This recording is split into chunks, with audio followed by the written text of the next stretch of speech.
homes, meet them in the streets, meet them in our office maybe, factory, workshop, meet them when we go on holiday, meet them when we go for recreation, and so on. In this way we come into contact, more or less close contact, with all sorts and conditions of men and women.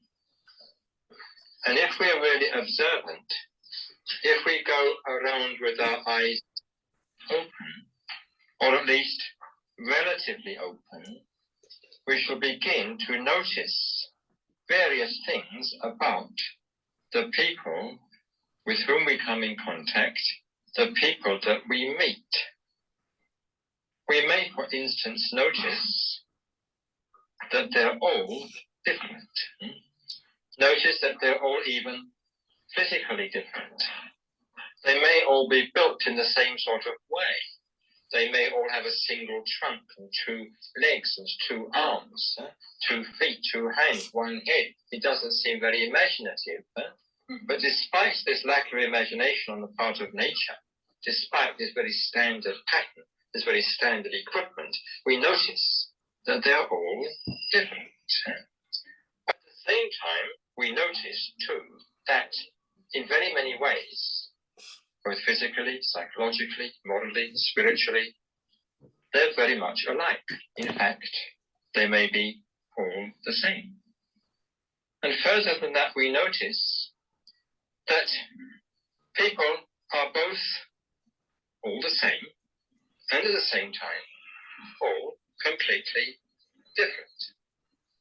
We notice, in fact, as we move about, that people seem to fall quite naturally, without any sort of forcing, into a number of groups, the members of which have certain characteristics, certain qualities, certain features in common.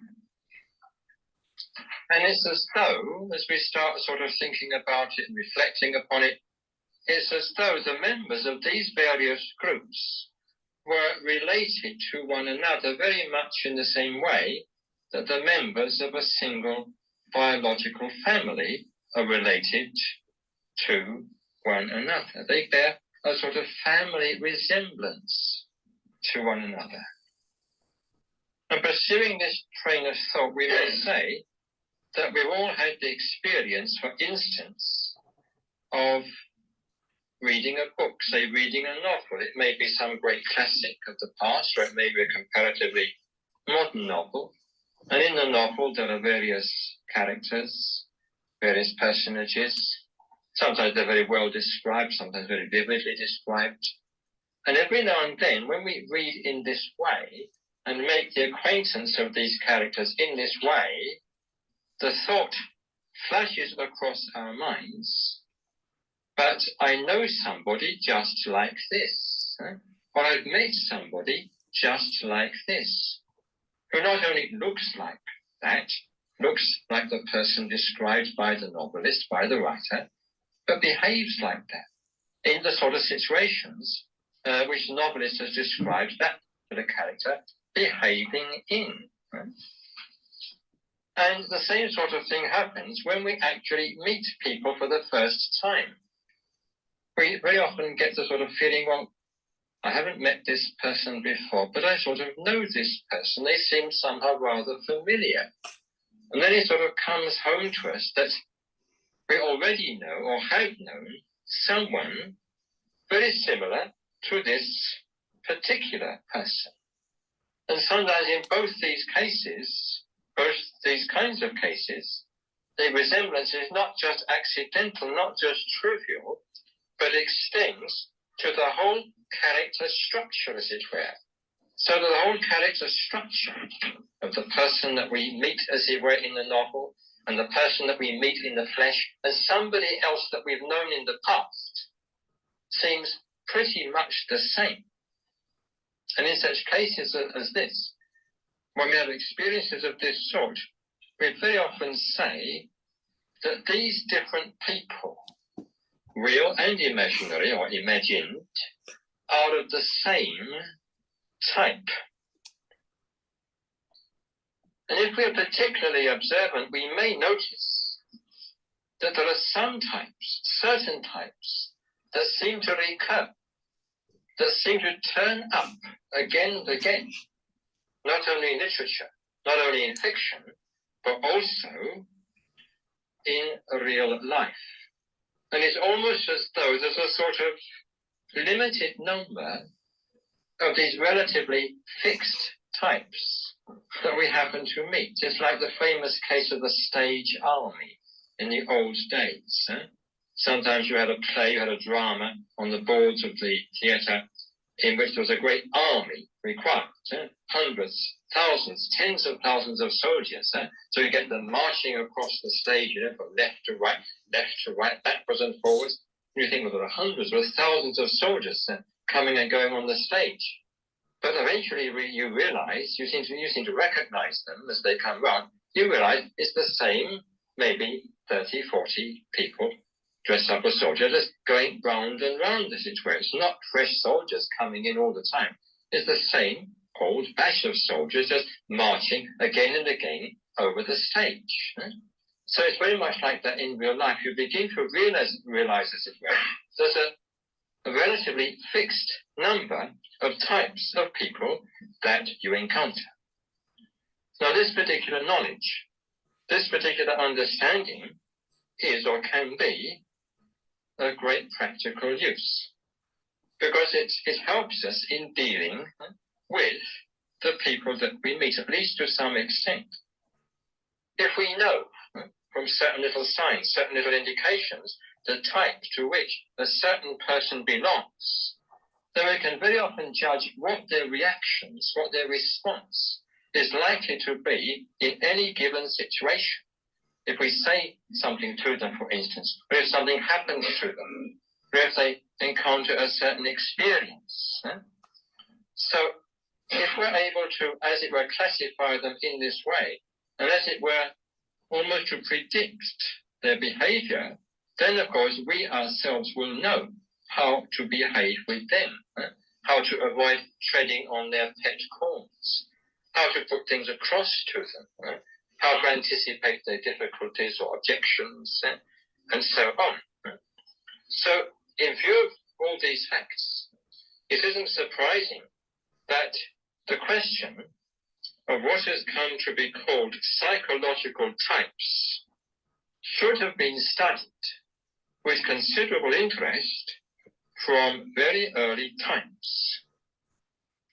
And it isn't surprising also that this same question, the question of psychological types, is relevant to the subject that we're considering generally in the course of this series of lectures, the subject of the higher evolution of the individual. And that's why we're considering this topic and this question of psychological types today.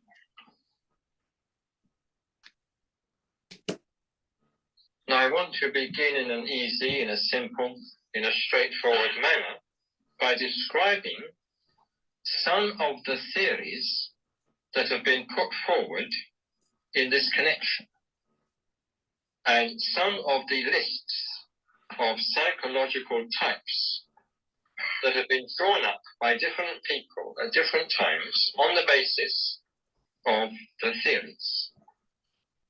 Before doing that, though, I should observe that the expression psychological types is not the only one in use. This is the one that happens to have been popularized by Jung, but there are several others which have been in use and which are still in use. We can speak not only of psychological types, we can also speak of personality types or character types. We can speak of psychosomatic types. And less technically, we can speak simply of temperaments. Now, all these different terms, all these different expressions have got their own distinctive shades of meaning, but we're not concerned with that this evening. For all practical purposes, so far as we're concerned now, all these different meanings more or less approximate. We can comfortably ignore any differences, any finer shades of meaning that there may be. Now, so far as I've been able to discover, in ancient times, that is in classical times, in Greek and Roman times, in the West, there was, to all intents and purposes, only one theory of psychological types. And this was known as the theory of the four humours. Humour, in this particular context, means simply a fluid. And according to this particular theory, the four humours are blood, phlegm, yellow bile, also known as choler, and black bile. And according to this theory, which originally was a physiological, a medical theory, all these humours, all four of them, enter into the constitution of the human body. They enter into it in different ways, to different extents, and it's the relative proportions in a person's body that determines not only physical health and strength, but also, according to this temperament, according to this theory rather, temperament. Now, a person with a predominance of blood is said to be, according to this theory, of sanguine temperament. And he can be very easily recognized because he has a ruddy complexion, we are told. There's a flush of blood to the face. He looks fine and healthy and vigorous, as it were. So you can very easily recognize this sanguine temperament. And by nature, by temperament, as it were, he's cheerful and optimistic. He's the sort of person who always hopes for the best, rather like Mr. Micawber, always sure that something will turn up, that things will turn out right in the end. But this type of person, this sanguine temperament person, even though cheerful and optimistic, is not always very persistent. He may get discouraged. He may give up if his efforts do not immediately bear fruit or result in success. Now, a person with a predominance of phlegm in his system is said to be of phlegmatic temperament, and he is described by the ancient sources as being sluggish, as being not easily aroused or moved, as being apathetic, but also calm and composed. So I can see there's a positive as well as a negative side here. Again, one with predominance of yellow bile is said to be of a choleric temperament, and we are told that he tends to be brunette in complexion, in colouring, with a rather strong, in the case of a man, muscular physique. Such a person, we're further told, is hot-tempered, irascible, and passionate. This is the choleric type. I can see a few people smiling as if they recognize themselves. Then we've got the person with the predominance of black bile. A rather unpleasant fluid, this. It's said to be acrid and evil smelling. A person with a predominance of black bile is said to be of the melancholic temperament. Such a person tends to be depressed, unhappy, gloomy, and dejected, but also, again, serious, thoughtful, and even meditative. Now, we can see at once, odd or even bizarre, though it may seem in some ways, especially from a medical point of view, we can see at once that psychologically at least, there's a great deal of truth in this particular classification. We can see that it does correspond to facts, or at least to some of the facts. And we might even, with the help of this particular theory, this particular classification, be able to classify not only ourselves, but even at least some of our friends.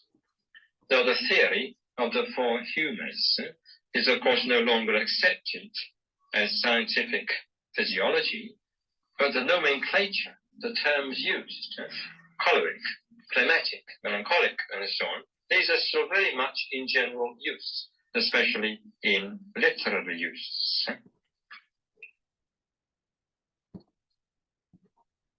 Now, in modern times, in more recent times, there have been, and there still are, many different theories of psychological types.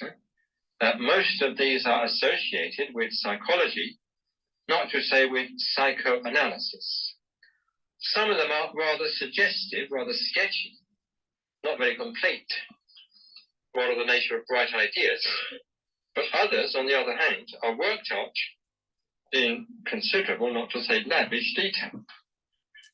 Now, we've mentioned psychoanalysis, so let's begin with Freud.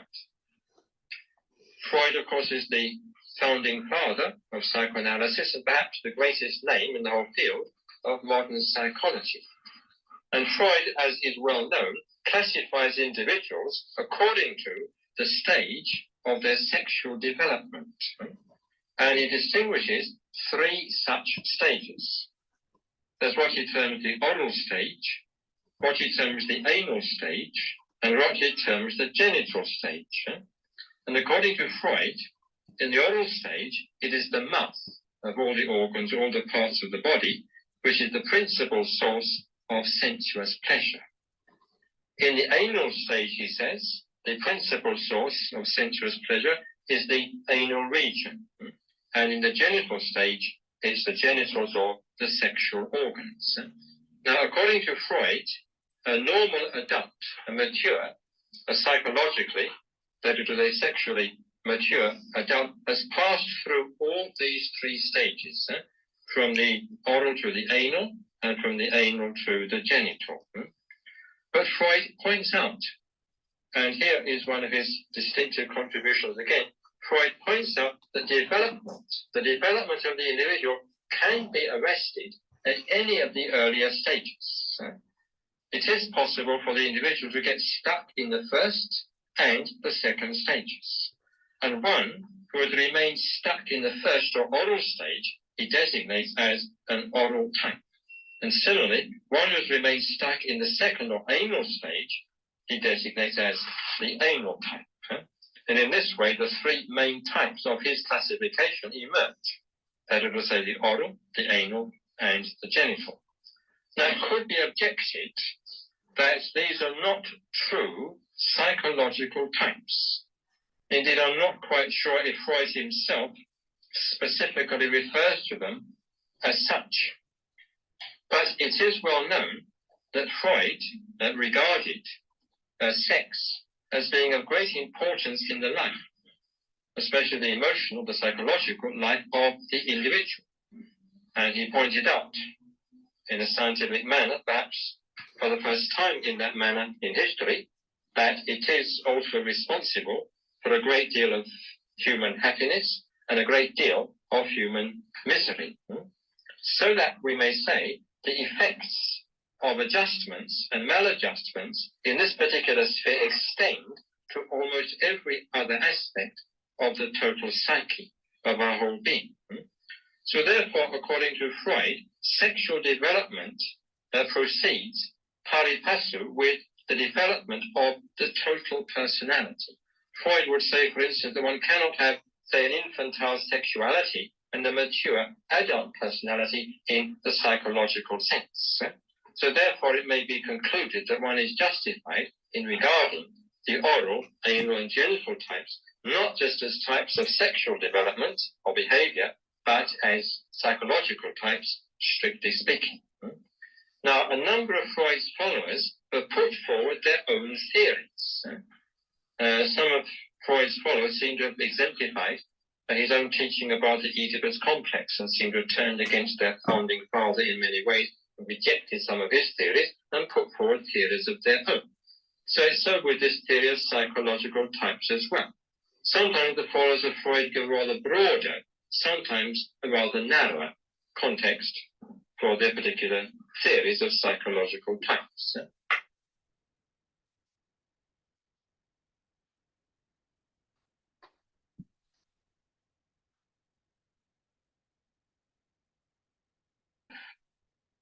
For instance, there is Karen Horney.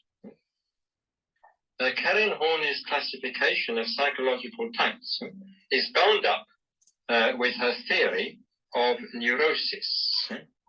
Her theory is that neurosis is essentially a conflict. The conflict is an essential feature of neurosis. Her theory also rests upon recognition of the importance of human relationships. And she points out that not only during infancy, but during the whole of our adult lives, it's possible for us to take up towards other people 3 distinct attitudes. And she describes them in detail. There's what she calls the attitude of moving towards people.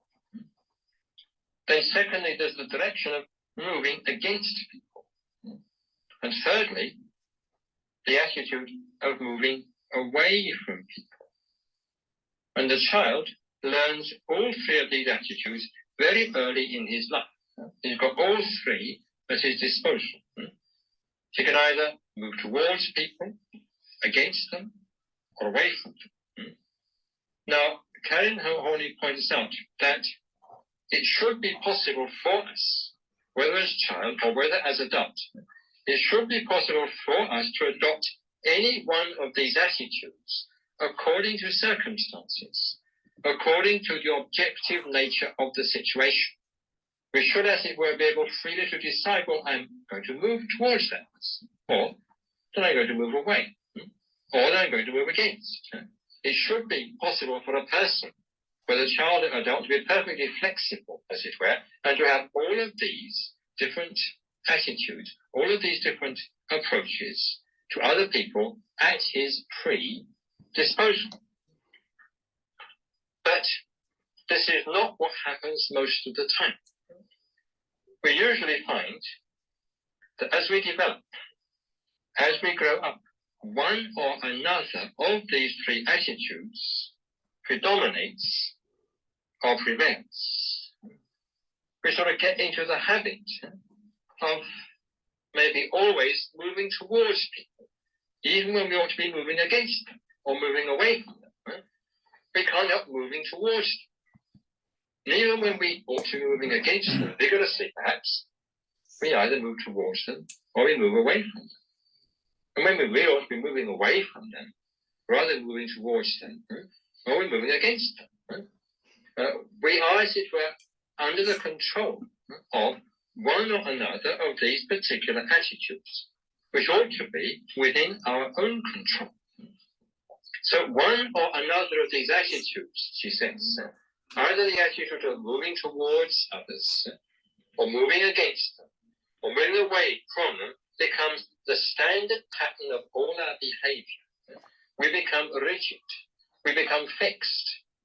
Instead of either moving towards or against or away, as circumstances require, we always mechanically react to all situations with the same sort of approach, with the same sort of reaction, the same sort of response. And in this way, she says, the 3 main types, according to her classification, the 3 main types of personality emerge and develop. And she has names for these 3 types: the type that moves towards people, the type that moves against, the type that always moves away. She calls them, first, the compliant personality, the person who invariably moves towards others, the compliant personality. Then the person who invariably, regardless of circumstances, moves against people, she calls the aggressive personality. And the person who always moves away, she calls the detached personality. And she gives a very interesting description indeed of each of these types. Her descriptions are well worth reading. They're short, but very much to the point and extremely well written. We've no time for details about them, unfortunately, this evening. Now, according to her, just to make clear something we just mentioned a little while ago, according to her, neurosis is due to conflict between these attitudes. That is to say, there's a conflict in you when you're confronted by a certain person or situation. At the same time, 2 contradictory attitudes are activated. and you don't know what to do about it. So this is Karen Horney's theory, her classification of psychological types. Coming to another follower, or former follower of Freud, Wilhelm Reich's theory is connected with his concept of what he calls armoring or character armor. By character armor, he means the totality of neurotic character traits, inasmuch as these traits make themselves felt as a compact defense mechanism against the therapeutic endeavors of the analyst. This is how he defines character armor. And he mentions and describes 3 characters or character types, all of which he says in varying degrees are neurotic. First of all, there's what he calls the hysterical character. Then there's what he calls the compulsive character. And again, there's what he calls the phallic narcissistic character. And his accounts of all these characters are very interesting, but unfortunately we've no time to go into them in detail this evening.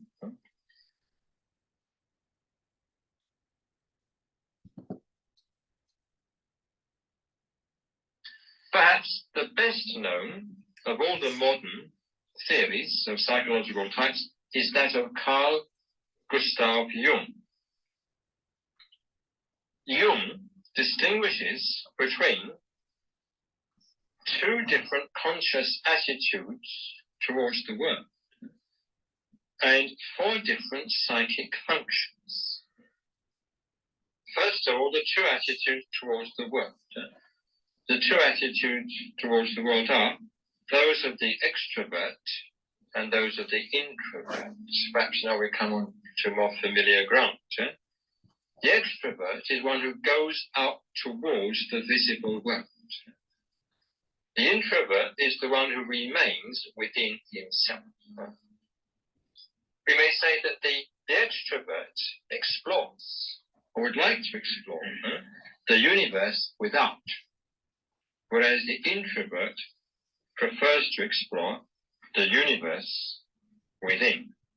Now these terms, extrovert and introvert, are so familiar, are so generally current, have become so popular, and of course sometimes misunderstood, that perhaps we need not dwell upon them further. So what about the 4 functions, the 4 psychic functions? The 4 psychic functions are those, according to Jung, of thinking, of sensation, of feeling, and of intuition. And Jung tends to use these terms somewhat in a sense of his own. So perhaps we better say a few words about each of them. By thinking, Jung means our capacity for seeing how things fit together logically. By sensation, he means direct perception of phenomena by means of the physical sense organs. By feeling, he means not pleasurable and painful feeling. He means capacity to make accurate and coherent value judgments, that is to say, judgments about the worth of things, their goodness or their badness, their value. And by intuition, Jung means one's capacity for seeing beyond the facts, the bare facts, and sensing what may be described as the intangibles of a situation. Now, thinking and feeling, or the thinking and feeling functions, Jung points out, are opposite and are complementary. So too are the sensation function and the intuitive function. And according to Jung, most people have one or another of these 4 functions: the thinking, the sensing, the feeling, the intuitive, particularly well developed. And they also have the adjacent function or complementary function moderately well developed. But the other 2 functions exist in only a rudimentary or comparatively rudimentary form. Now, by combining the two possible attitudes towards the world, the extrovert and the introvert, with the four psychic functions, Jung very ingeniously arrives at a total of some 8 psychological types. So let's just run through them to get some idea of what they're all about.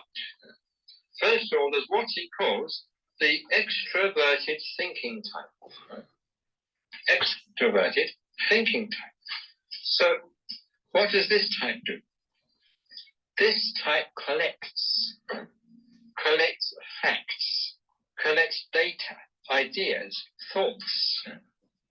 This type is always observing, always learning, always reading, always discussing perhaps, is gathering, is acquiring, is accumulating facts, heaping up facts, is surrounded by heaps of facts, mountains of facts. But this type, this extroverted thinking type, so busy, so ant-like in this way, rarely, if ever, works up all these facts into a coherent whole, or understands their total meaning. It's rather like a child going down to the beach. And along the beach, the child sees all sorts of beautiful stones and pebbles, so it goes on collecting them, and it accumulates a great big heap. But it never sorts them out. It never sorts them out saying, well, all these stones are of this particular geological type, or all those stones belong to this particular stratum. It never says that. It never gets as far as that. It doesn't arrange, it doesn't organize. It just makes a heap of them. So the extroverted thinking type does this sort of thing with facts and ideas. Collects the fact, collects the idea, yes, sometimes very many of them, great heaps of them, as I've said, but doesn't usually do anything more with them. Doesn't try to build them up into a coherent structure or to make sense of them. Just collection, as it were, for its own sake. Now, secondly, there's the introverted thinking type. Not extroverted, but introverted. And the introverted thinking type is the complete opposite. The introverted thinking type has an absolute passion for synthesis, for bringing things together, bringing facts together, forming them into wholes, into patterns. And sometimes, unfortunately, this introverted thinking type has the pattern ready first and looks around for facts to fit into the pattern or to fit into the theory. And it said, if the facts don't fit into the theory, well, according to the introverted thinking type, so much the worse for the facts. In this connection, I remember it was sometimes said of Herbert Spencer, the great philosopher, scientific philosopher, that his idea of a tragedy was a theory killed by a fact. So he must have been an introverted thinking type. Thirdly, we come to the extroverted feeling type. The extroverted feeling type is the adventurer. He's always seeking for new experiences, new things to do, new things to see, always looking up for new people, new friends, new acquaintances, new relationships, always something new. And the extroverted feeling type, therefore, is usually socially very good, a good mixer. But unfortunately, the extroverted feeling type, though having many acquaintances, sometimes has hardly any friends. He doesn't give himself time to go very deep or get very far with anybody. With him, it's a question of quantity, perhaps, rather than quality. But then we have, fourthly, the introverted feeling type. He or she, on the other hand, tends to be shy and withdrawn. But underneath, we're told, there's great intensity of feeling. Still waters run deep. On the surface, so quiet, so gentle. You think that a ripple never disturbs that placid surface, but underneath, all sorts of strong and powerful currents of feeling. And this particular type, the introverted feeling type, tends to hold, even if secretly, certain values, certain ideals, very, very strongly indeed. but unfortunately is often unable to give them outward active expression. Now, fifthly, there's the extroverted sensation type. The extroverted sensation type is the explorer, the globe-trotter, the man who in the last century broke into darkest Africa and did his best to lay down railways there. The extroverted sensation type is always eager for new sights, for new sounds, for new people, for new places. We can see that the extroverted sensation type is not unlike the extroverted feeling type, perhaps a rather cruder version of the same thing. So sixthly, the introverted sensation type. The introverted sensation type, according to Jung, represents the perceptive connoisseur. The man who cares not for quantity, or the woman who cares not for quantity, but for quality. In all sorts of fields, in all sorts of matters. He cares, say, for quality in food. He's a connoisseur in food. He likes very refined tastes. He may be the connoisseur in wine. He's the man who spends a long time sniffing the bouquet of the wine. He doesn't just gulp it down as some other people do. And he may be a connoisseur in pictures. He may know all about different schools and different eras and different periods, and know exactly when the frame was made even, and so on. But this sort, the introverted sensation type, can very easily degenerate into the dilettante and the aesthete. Seventhly, the extroverted intuitive type. The extroverted intuitive type is always in search of new possibilities in the outside world, to get new things done, to set new movements going. But he's also got a weakness. Once things are well underway, once they're moderately successful, once they're going, he wants to leave them and to start up something new. You meet people sometimes like that in the world of societies, especially religious societies. They get something going somewhere and it's all functioning nicely, so they can't stay with it and consolidate it. They have to go somewhere else and start up some new organization, some new movement. And this goes on indefinitely. I knew a man in India once used to do this all the time. In the course of 3 or 4 years, started some 20 different organizations in different places, from Kalimpong to Bombay, a distance of some 2,000 miles. As soon as he started one, he flew off to the next place and started another one. And of course, none of them lasted very long. But this is the extroverted intuitive type, according to Jung. And then lastly, we've got the introverted intuitive type. And he's concerned more with the possibilities hidden in the depths of the psyche. And he often gets lost. Some people think that Jung himself was an intuitive, or rather introverted intuitive type. And for a person of this sort, the external world hardly exists at all. He's always busy exploring those inner depths, finding his way through the murk and through the gloom, right deep down in the depths of the psyche.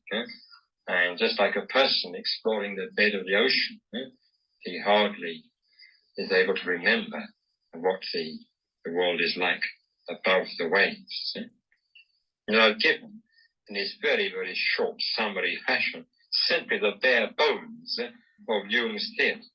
And his own account in his book on psychological types is extraordinarily rich and complex. But we've no time to say anything further about it.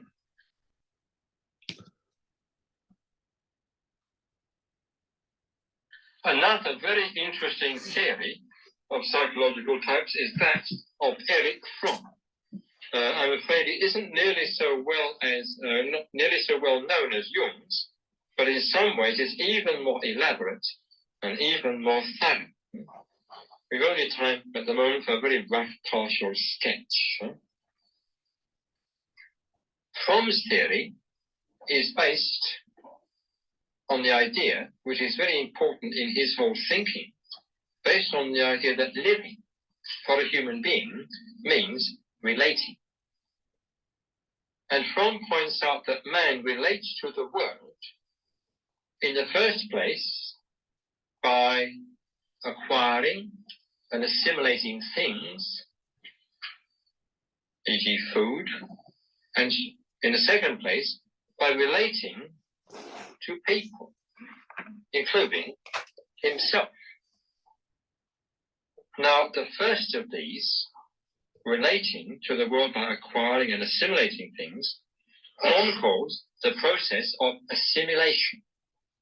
And the second, relating to the world by relating to other people and oneself, from calls socialization. Now, according to him, character consists in the relatively permanent form in which energy is canalized in the process of assimilation and socialization. He says that the individual can relate to the world, or what for him amounts to the same thing, can canalize energy in 5 different ways. And these ways he calls orientations. First, he says, there's the receptive orientation, or accepting. A person of this type, a person with the receptive orientation, believes that the source of all good, the source of all happiness, the source of all welfare, the source of all true being is outside himself. And he believes, therefore, that the only way in which he can get what he wants is to receive it from outside, from that source. Now, this applies for him to material things. It applies to things like love. He thinks that love is something he must receive from outside because he hasn't got it. Applies to things like knowledge. Applies to things like pleasure. And in the sphere of religion, if this type of person, if a person with this type of orientation, the receptive orientation, is religious in any way, he tends to believe in a personal God situated out there. It may be in a literal heaven or in a metaphysical transcendental outer space, but he tends to expect everything from this God. All happiness, all knowledge, all power, salvation, enlightenment will come from this God, from this external source, because nothing can come from himself. He himself is nothing. He's got nothing. So whether it's in the sphere of material things, or morals, or psychological things, emotions, values, religious experience, enlightenment itself, it's all got to come from outside. He has nothing, he is nothing. So this is the receptive orientation. Secondly, there's the exploitive orientation, or taking.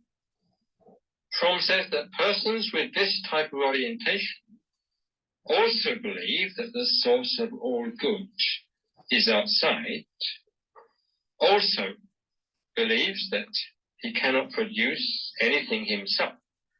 But there's a difference. This type, the exploitive type, believes not that he's got to receive, but that he's got to take by force, or even by stealth. The exploitive type believes he's got to take what he wants. He can't produce it, he's got to take it. And in personal relationships, this particular type, the person with the exploitive orientation, tries very often to grab affection. And Fromm says that this particular type of person rather enjoys taking or luring one person away from another. On the intellectual level, on the intellectual plane, there's such a person with this exploitive orientation, delights in borrowing, not to say stealing, ideas, using other people's ideas and possibly passing them off for his own. I remember I got a little shock some years ago when I was looking through a book on Buddhism. It wasn't a very good one, but I suddenly noticed that some pages seemed rather familiar. as though I'd read them before, I encountered them somewhere before. And I thought, that's odd. Huh? They seemed in a different style from the rest of the book, but there were no quotation marks. It just went on and on. So after reflecting a minute, I realized I'd written those pages myself. Huh? And they'd been lifted bodily from one of my books without acknowledgement. So this is the sort of thing. The person who wrote that particular book must have had this exploitive orientation of kind of by lifting ideas, lifting whole passages from books, and in this way making or compiling a book of his own. But of course, this is the sort of thing that many of us do all the time, at least so far as conversation is concerned. We exploit, we borrow, we steal. Thirdly, what Fromm calls the hoarding orientation or preserving. The person with this type of orientation doesn't expect anything from outside. So there's no question of receiving, there's no question even of taking. The security of a person of this type is based upon hoarding and saving. He or she does not like to give, does not like to part with anything. In terms of emotional life and emotional relationships, such a person thinks very much in terms of possessing people, having them as it were under lock and key. And they also like to treasure up memories and even mementos, rather like Queen Victoria. On her death, it was found in all her palaces and castles and country houses, she had accumulated tens of thousands of souvenirs, with little locks of hair in twists of paper and innumerable little mementos under glass cases. She had never thrown anything away at all. Nobody wanted to be thrown away after her death by her devoted son. So she must have been, in this respect, at least a person with this hoarding orientation. And so people also tend to idealize the past. They like to treasure up the past. They don't like to, as it were, throw away the past. They don't like to think that the past has been wasted. If, say, they're in charge of a gallery of paintings, well, if a painting is just old, even if it has no artistic merit at all, well, they like to keep it. They don't like to throw it away. They like to hoard it. They think, well, why throw it away? It's old. They don't like to part with it. The same with people with their collections of books sometimes. Even though certain books are quite useless and they just waste paper, they can't bear to throw them away. They've got this sort of hoarding orientation. This reminds me of another little story, just to refresh you a little bit. You may be getting rather tired of all these theories. It reminds me of a story told me by a friend about his two maiden aunts who just died and left him a lot of money. They left him also a big house, and the big house had an attic.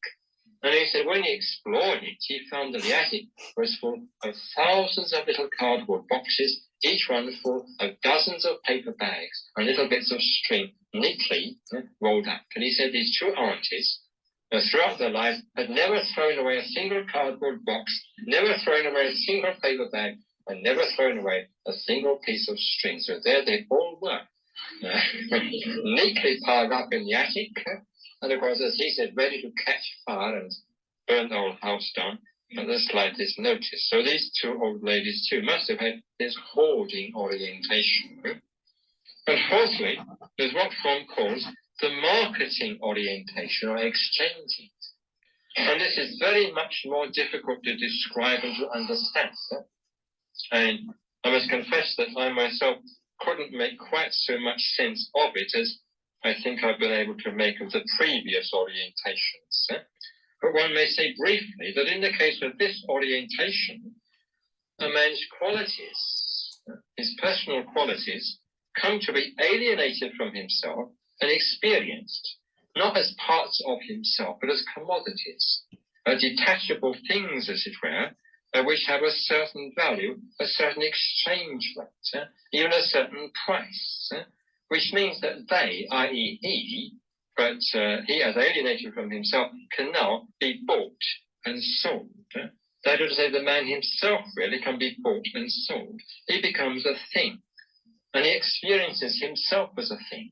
And because he experiences himself as a thing, he treats others as things too. And his value depends not upon what he thinks and feels about himself, but by his price in the market. In other words, it depends upon what others will pay for him, i.e. for his services considered as himself. So so that his value isn't in himself, but in what he is and what he does. And this is determined by other people. So that we may say that his identity does not consist in himself, but rather in what others think of him.